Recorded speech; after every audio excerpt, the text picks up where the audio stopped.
To set the file app to open the 3GPP files in Windows 11 Home, right-click on empty area on the desktop, and then select Personalize. Next, click or tap Apps. Select the file apps. Scroll down the screen, and then click or tap Films and TV.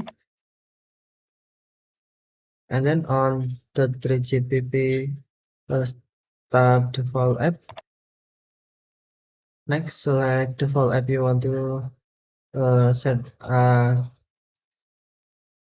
to open the 3GPP, for example, Media Player Classic, and then tap OK. Okay, thank you for watching. Have a nice day.